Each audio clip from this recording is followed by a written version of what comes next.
बठिंडा में हमारे पंजाब टीम के साथियों को साइबर क्राइम में कोई उनके ऊपर केस किया गया है। अभी मालवीय नगर ऑफिस पर एफआईआर कर दी गई है कि वहां कर्जे के कारण जो परेशान लोग हैं उनकी मदद करने के लिए पोस्टर लगाए गए थे। उसमें लिखा गया था कि कर्जे के कारण कोई व्यक्ति गलत कदम ना उठाए, और इसके कारण वहां एफआईआर कर दी गई है।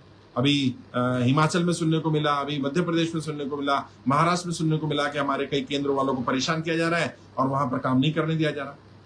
और डायरेक्ट एक ही बात बोल रहे हैं प्रशासन के लोग कि संस्था को ये काम अलाउड नहीं, संस्था नहीं कर सकती है। जब हमने पूछा कि भाई पॉलिटिकल पार्टियां भी तो ये सब काम करती हैं, पोस्टर लगाने का काम, रैली करने का काम, अपने दफ्तर में लोगों को बुलाने का काम, तो कहते हैं वो राजनीतिक पार्टी है। आप भी राजनीतिक पार्टी होगे तो आप कर लो। अभी मतलब वो हमें मजबूर कर रहे हैं कि हम पॉलिटिकल काम करें, हम राजनीतिक पार्टी बनाए।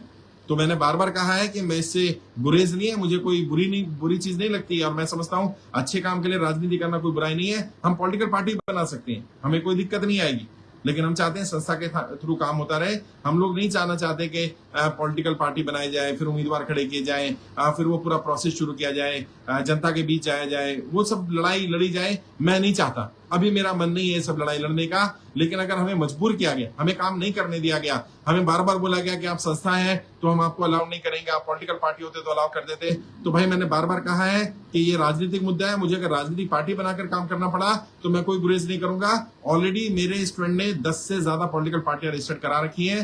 कई पार्टियों में मैं संरक्षक के रूप में काम कर रहा हूँ, कई पार्टियों का मैं संगठक हूँ, कई पार्टियों में पॉलिटिकल एडवाइजर के रूप में काम कर रहा हूँ। तो मुझे राजनीति से कोई गुरेज नहीं है। मैं जब चाहूं पॉलिटिकल पार्टी का बोर्ड लगा सकता हूं, किसी भी पॉलिटिकल पार्टी के माध्यम से भी काम कर सकता हूं। मैं नहीं चाहता वो सब करना, लेकिन अगर मुझे मजबूर किया गया, मेरी टीम को मजबूर किया गया, तो हम राजनीति से भागने वाले लोग नहीं है, और मैं इस मुद्दे को छोड़ने वाला नहीं हूं। मैंने बार बार कहा है जनता का 1-1 रुपया कर्जा उतरवाया जाएगा, और जब तक जनता का कर्जा माफ नहीं हो जाता हम रुकने वाले नहीं है, हम थकने वाले नहीं, हम झुकने वाले नहीं है, हम इस मुद्दे को छोड़ने वाले नहीं है। सरकार के पास और कोई विकल्प नहीं बचा तो सरकार हमें अरेस्ट कर ले भाई। अगर हमें अरेस्ट करना चाहे अरेस्ट कर ले, हमारे साथियों को अरेस्ट करना चाहे अरेस्ट कर ले, हमारे दफ्तरों को सील करना चाहे सील कर दे, लेकिन हम रुकने वाले नहीं है। हम काम करते रहेंगे, और मैं काम नहीं करूंगा, मेरी टीम के साथी 100-200 आप अरेस्ट कर ले, काम नहीं करेंगे तो आपको लग रहा है काम नहीं होगा। अभी देश में 20,000 से ज्यादा कर्जा मुक्ति केंद्र खुल चुके हैं, और उनमें से ज्यादातर केंद्र बहुत अच्छा काम कर रहे हैं। कई केंद्र ऐसे हैं जिन्होंने 2-2, 3-3, 5-5 हजार लोगों को जोड़ रखा है। तो आप ये मत सोचिए कि मुझ पर निर्भर है, मेरी टीम पर निर्भर है मिशन। ये क्रांति मिशन चल पड़ा है। अगर मैं मेरी टीम के साथी भी काम नहीं करेंगे तो भी काम होता रहेगा। मैं नहीं चाहता इसको राजनीति रूप देना। मैं बार बार कह रहा हूं, आप सब लोग गवाह हैं इस बात के। मैं अगर चाहता तो पहले दिन पॉलिटिकल पार्टी बनाकर काम कर लेता। मेरे पास ऑलरेडी पॉलिटिकल पार्टियां हैं, मैं उनके थ्रू काम कर लेता। मैं कई पॉलिटिकल पार्टियों से जुड़ा हूं, मैं उनके साथ काम कर लेता।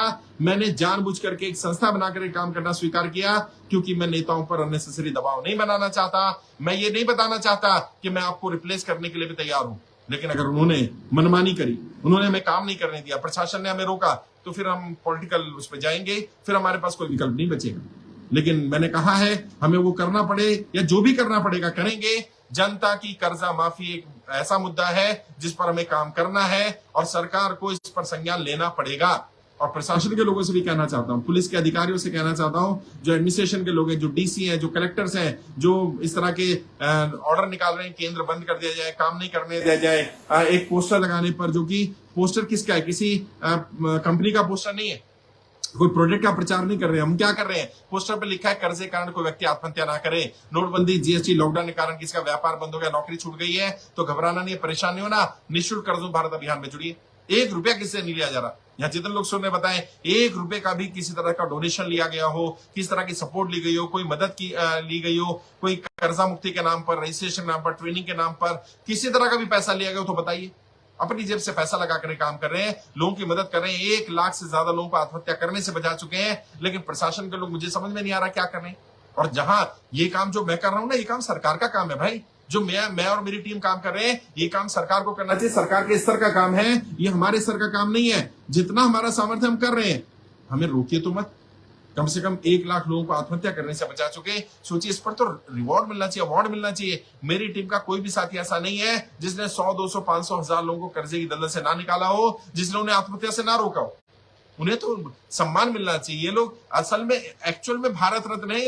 ये लोग सम्मान के पात्र हैं, बधाई के पात्र हैं। इन लोगों का जीवन बचाया है, और उन्हें क्या कह रहे हैं आप कि थाने बुला लो, बिठा लेंगे 1 घंटा 2 घंटा।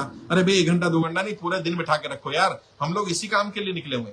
जनता की कर्जा माफी के लिए अगर थाने जाना पड़ेगा थाने जाएंगे, जेल जाना पड़ेगा जेल जाएंगे। अगर ये हमें फांसी देना चाहे फांसी दे दे यार, क्या फर्क पड़ता है। और कोई आएंगे और लोग काम करते रहेंगे। जब तक शरीर में जान है, जब तक शरीर में एक एक खून कतरा बाकी है, तब तक हम इस लड़ाई को लड़ते रहेंगे। और इसके लिए कुछ भी करना पड़े, अभी संस्था बनाकर काम कर रहे हैं। अगर आप बार बार प्रशासन के लोग कहेंगे संस्था से काम नहीं करना, संस्था को काम नहीं करने देंगे, संस्था के बैनर नहीं लगाने देंगे, संस्था के पोस्टर नहीं लगाने देंगे, संस्था को कार्यक्रम नहीं करने देंगे, तो हमें 1 मिनट नहीं लगेगा पॉलिटिकल इसको कन्वर्ट करने में। केवल बोर्ड ही चेंज करना है, मैं बता रहा हूं, केवल बोर्ड चेंज करना है और कुछ चेंज नहीं करना। सब कुछ रेडी है मेरे पास। मुझे मजबूर मत करिए, मेरी टीम को मजबूर मत करिए कि हम इसको पॉलिटिकल एजेंडा पर लेकर के जाएं, पॉलिटिकल लेवल पे काम करें। कर लेंगे हम, हमें कोई बुराई नहीं, कोई दिक्कत नहीं है, क्योंकि ये राजनीतिक मुद्दा है, इसका समाधान राजनीति से निकलेगा।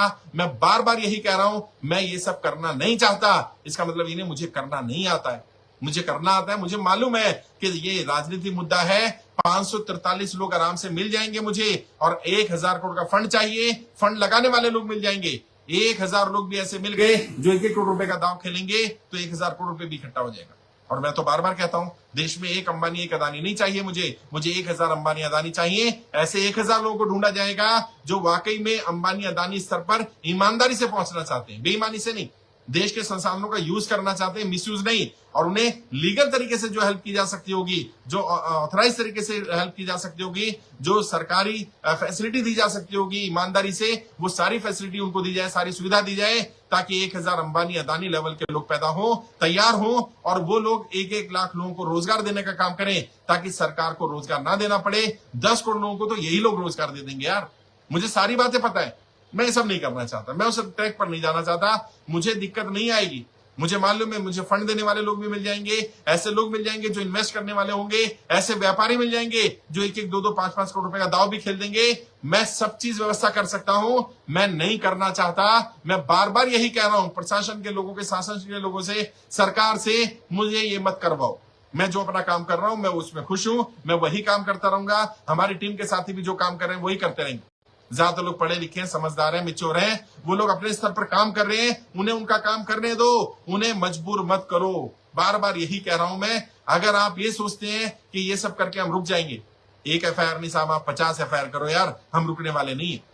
हमने तो ठान लिया, जिस दिन घर से निकले थे ना उस दिन मालूम था ये सब होने वाला है। अपने परिवार को, अपने बच्चों को बता दिया था कि भाई हम एक बड़ी लड़ाई लड़ने जा रहे हैं, हक की लड़ाई लड़ने जा रहे हैं। हम आम जनता की, मजलूमों की, परेशान लोगों की, व्यापारियों की, नौकरी करने वालों की, आम इंसानों की लड़ाई लड़ रहे हैं। और मुझे मालूम है मैंने किससे पंगा लिया है, मुझे मालूम है जिनकी सत्ता हिलने वाली है, मुझे मालूम है ये जो साहूकार लोग हैं वो किसके संरक्षण में काम करते हैं।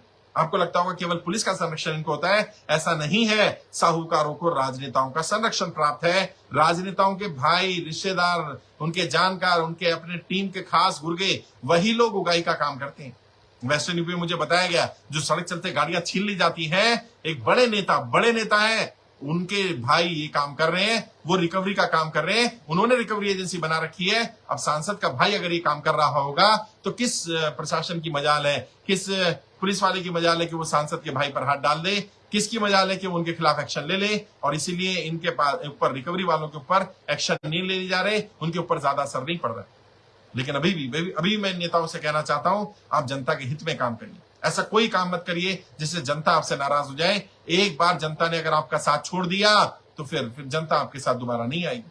और ये मत समझिए भारत की धरती पर आप सोचे विकल्प नहीं है, विकल्प है, और विकल्प तुरंत पैदा भी हो सकता है। अगर आपने सही ढंग से काम नहीं किया तो तुरंत विकल्प पैदा हो जाएगा।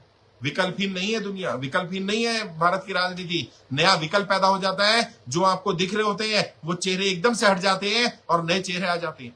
भारत की इस सरजमी पे, इस मिट्टी में ऐसी ये उपजाऊ मिट्टी है, इसने भगत सिंह पैदा करने बंद नहीं किए, इसने अशफाकुल्ला खान जैसे लोग पैदा करने बंद नहीं किए, इसने चंद्रशेखर आजाद जैसे लोग पैदा करने बंद नहीं किए, इसने महात्मा गांधी जैसे लोग पैदा करने बंद नहीं किए। ये ऐसे लोग पैदा हो रहे हैं, उनके नाम और चेहरे बदल गए हैं, लेकिन वो लोग पैदा हो रहे हैं। जोश, जज्बा, जुनून वही है जो उनमें था, जो देश की आजादी की लड़ाई लड़ रहे थे। और ये अगली आजादी की लड़ाई है, ये आर्थिक आजादी की लड़ाई है, जो आर्थिक रूप से व्यापारियों को, आम जनता को, नागरिकों को, महिलाओं को, बच्चों को, परिवार वालों को गुलाम बनाया गया है। उस आर्थिक गुलामी से लोगों को आजाद कराना, ये वही लड़ाई है। और इस लड़ाई के लिए जो करना पड़ेगा करेंगे। हमारी प्रशासन से लड़ाई नहीं है, हमारी शासन से लड़ाई नहीं है, हमारी पुलिस वालों से कोई बैर नहीं है, हमारा एडमिनिस्ट्रेशन से कोई बैर नहीं है, हमारा कलेक्टर साहब से कोई लड़ाई नहीं है, हमारी किसी भी डिस्ट्रिक्ट के व्यक्ति से, अधिकारी से कोई लड़ाई नहीं है। हमारी तो जायज मांग है। और जो भी पुलिस के लोग या बाकी अधिकारियों को लगता है हमारी मांग जायज है, हमारी मांग करने का तरीका जायज नहीं है, या हमारी मांग नाजायज है या जायज नहीं है, आप हमें बताइए कैसे मांग करनी है, आप हमें बताइए क्या करना है। अभी जब एफआईआर की गई तो मैंने अपनी टीम को भेजा, मैंने कहा जाइए और वहां पुलिस वालों से बात करिए, कलेक्टर क्या जाइए और उनसे कहिए कलेक्टर साहब हमें जगह बता दीजिए, हम कहां पर पोस्टर लगाएं जहां पर जनता को ये संदेश जा सके। आप पुलिस स्टेशन दे दीजिए, हम पुलिस स्टेशन में पोस्टर लगा देंगे। अगर आपको लग रहा है कि हम सार्वजनिक दीवारों को खराब कर रहे हैं तो हम पुलिस स्टेशन में लगा देंगे भाई। हमें हॉस्पिटल दे दो, हॉस्पिटल में लगा देंगे, स्कूल कॉलेज दे दो, वहां लगा देंगे। हम तो जनता को अवेयर करना चाहते हैं, कर्जे के कारण कोई भी व्यक्ति आत्महत्या ना करे, इतना पोस्टर लगाना चाहते हैं। इसमें तो कोई दुविधा नहीं होनी चाहिए। और लगाइए, आप ज्यादा से ज्यादा पोस्टर लगाइए। अगर कहीं पुलिस प्रशासन कोई एक्शन लेता है, उन्हें बताइए इसमें लिखा क्या है। ये किसी प्रोडक्ट का प्रचार नहीं हो रहा, किसी कंपनी का प्रचार नहीं हो रहा, कोई हम अपना प्रचार नहीं कर रहे। हम तो सिर्फ ये लिख रहे हैं पोस्टर में, कर्जे के कारण कोई भी व्यक्ति गलत कदम ना उठाए, कर्जा हो गया है तो निःशुल्क कर्जमुक्त भारत अभियान में जुड़े। आपकी जानकारी प्रधानमंत्री कार्यालय को भेजी जा रही है और अब जनता के हित के लिए सुप्रीम कोर्ट में पीआईएल लगाई जा रही है। यही तो मांग कर रहे हैं हम, यही तो बोल रहे हैं। इसमें भी कुछ गलत है क्या? अगर आपको लग रहा है इसमें गलत है तो हमें करेक्ट कर दो, बता दो भाई ये ऐसे नहीं, ऐसे लिखना है, वैसे लिख देंगे भाई। लेकिन ये तो नहीं चलेगा ना कि खुद काम करना नहीं और हमें काम करने नहीं देना, ये नहीं चलने वाला है। हम काम करते रहेंगे।